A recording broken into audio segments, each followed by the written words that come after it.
Hi, everyone. My name is Ann Dillard, and I am the founder and director of a nonprofit organization called Project Safety Nets. Project Safety Nets was founded in February of 2008 after my first visit to Senegal, West Africa, with my godmother, Dr. Margaret Wright. The primary foundation of Project Safety Nets is really to help residents in developing communities to create sustainable lifestyles through education, health, and economic development.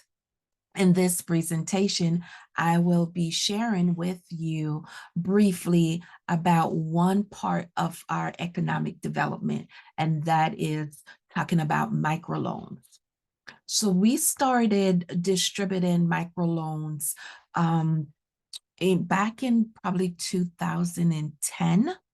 We distributed our first microloan, and that was funded by a dear friend of mine, Natalie Johnson Lee, with $1,000 to women who wanted to, create a better lifestyle for themselves. Since then, we have distributed over 450 microloans to people in Senegal, not just Senegal, but the Gambia. And I'll take a few minutes just to share a little bit about that with you. One of the primary groups that we work with is a group of women who are called the Japlante women. The Japlante women, they started out with 8 women working, and we gave them their first microloan that was for $1,000. And they wanted to start raising chickens and make a hen house. So it was amazing to me, the things that they did with the money. And when we went back the following year to check on them and get the reports, because every year when we travel, we visit our sites and collect reports.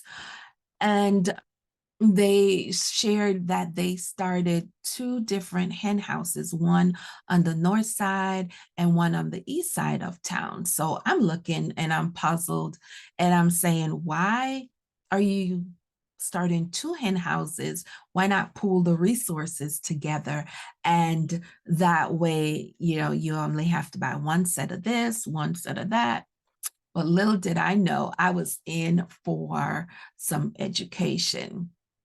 What I learned was that because disease are prevalent in this area, they said, well, if we had all our chickens, all our resources in one place, if there's a disease that come through, then what happens is we'll lose all of our investment. Wow. So that was one of the inaugural lessons for me, to sit back and let the people lead. Let them lead. They know better what they want for their lives, and they know how they want to coordinate their lives. I just want to just support them however I can, right? And so, as an organization, we are fully funded by the generosity and donations from our friends and family members. And we proceeded to offer microloans. Like I've said, we've offered over 450 microloans. This woman in the yellow on the screen now, she reported how she has stopped using banks because of the loans that Project Safety Nets has have offered her. She was in a situation where she could not pay back the loans that she's taken from the bank because the interest rates were so high. And now she is thriving. She has a really um, big, thriving business, and she raised goats. And so for the Tabaski, which is a big celebration in August, usually people kill goats and have a big feast, a big celebration. And she shared with us this year that now she has been able to double her stock of goats. So instead of raising only 10 goats, she is now raising 20 goats. That is amazing. She's doubled her stock, right? So many different things the women do with the monies that we've shared with them, the loans that we've given them. We give them primarily about 200. Well, we first started out giving them 100 US dollars, the equivalent of 100 US dollars. And we give them a grace period of 90 days before they start repaying the loans. And we have had 100% repayment of the loans so far. Nobody has defaulted. And the primary reason why that is so is because of the relationship. People talk about, the women talk about, I want you to find us better than you found us the last time. I want you to see that we are improving our lives. And so they are really making headways on their life, creating, sustainable lifestyle because of the loans that we've given them. The things have, gone up in the economy. And so now our loan, the size of our loan is equivalent to 200 US dollars. And so you've heard about the woman who raised goats. We have people who buy things and sell. We have people who make soap, make local juices, make so many different resources they put into creating items to sell, to make and sell, or buy and sell, to be able to support themselves. Right, here's a video. This group is very celebratory. So whenever we visit there, they always have a reason to celebrate. They're always happy to see us. So one year, my husband Joseph offered financial education to the group of women, talking about interest and loans, and balancing a checking account, and keeping track of things like that. So he shared a lot of information with them. And after, you want me to give me Hey. So it's always a good time when we're with them. This woman here, in the corner, she opened a store in her house. She started with a juice bar. And here's another lady, not Luther uncle. Okay, Binta, she's got the loan and she's gonna tell her impression about how it works. Yeah. Binta la wax ci kii bi. Uh-huh. She's making juice now so far, Now,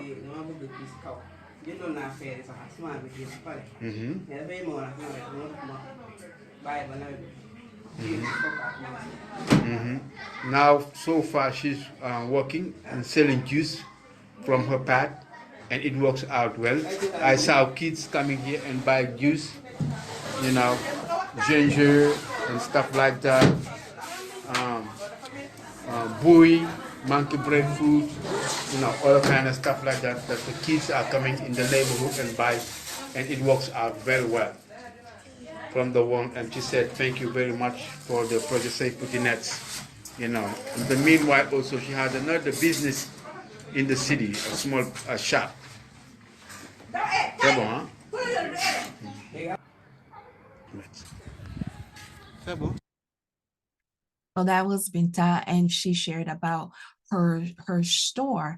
And when we went back to see Binta just a year later, she was so excited to share she opened a new shop right under the building where the women meet. She opened a new shop, and this is her shop. We went in, supported her. This is her right here, smiling with so much confidence in herself. And this purple fabric right here, I ended up leaving with the purple fabric, but she has gotten so self-confident, right? And that is some of the things that we want the loan to be able to do, not just give you money to buy things for your family and, have food and create a better quality of life, but also to give you a better demeanor and help you to feel better about yourself. And we have several groups in the local area who receive microloans from us. We do not give loans to individuals, we give it in a group because the responsibility of the loan is great, especially in developing communities where And here's that could be there's so many needs, right? The group holds each other accountable, and that way, that is how we have 100% repayment. We also give microloans to I think it's 12 women in the Gambia who are wheelchair bound, and that's the Gambia Sustainability Program. These women were on the street begging, and now they came to our conference in Senegal. They took taxis, two of them with a group of 7 other women. They took taxis from the Gambia, came to Senegal to our Women's Leadership Summit and our Girls Conference. And there they shared with us what life is like for them, how they feel like outcasts. They have to beg on the streets to try to support their families. We were able to give those 11, either 11 or 12 loans. And now they are doing amazingly well. So this woman, her name is Hadi, and Hadi now makes ground nuts in that container that she has. She makes ground nuts, and that's something, it's like peanut with a sugar coating. They taste like Boston baked beans, right? And she sells them, and she has repaid her loan 100% without default, on time. And now Hattie feels so good about herself. She has increased self-worth, increased self-confidence. She goes to our partner office in Banjul, Gambia, to volunteer 5 days a week. So not only is she feeling more confident about herself, she's giving back. And in that giving back, she's learning additional skills. So I can go on and share stories with you about how these microloans have made such a difference in people's lives. We worked with people with leprosy who live on the streets in Dakar. These people have families, they have children, and they're just in the main city begging to send back support home. Last year, in 2020, we were able to give 8 microloans to men. And in 2023, I think it was 2022, we gave 8 microloans to men. And in 2023, the women came up and said, hey, we're able to do stuff and we want to be considered because we want to support our families as well.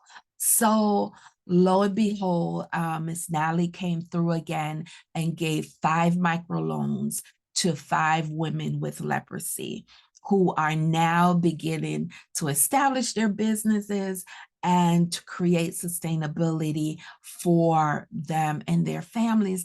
And hopefully, the goal is that they will get off the streets and no longer have to be in the elements and in those dangerous situations, which really causes more deterioration to their limbs.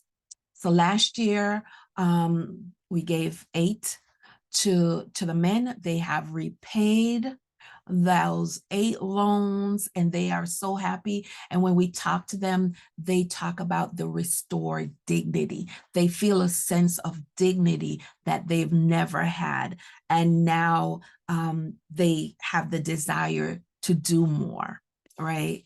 And this year we gave 5 more loans to 5 more men in the leper colony. And so these microloans are so helpful. Again, they're the equivalent of 200 US dollars, and they change lives. They give hope, they give confidence, they restore dignity. And for that, I'm so grateful. So if you are considering partnering with Project Safety Nets, consider sponsoring a microloan, only $200, and that will impact so many lives. Thank you so much for listening. Thank you for, if you have been a former donor, thank you so much for your donations, for your contributions to Project Safety Nets, because we are changing lives.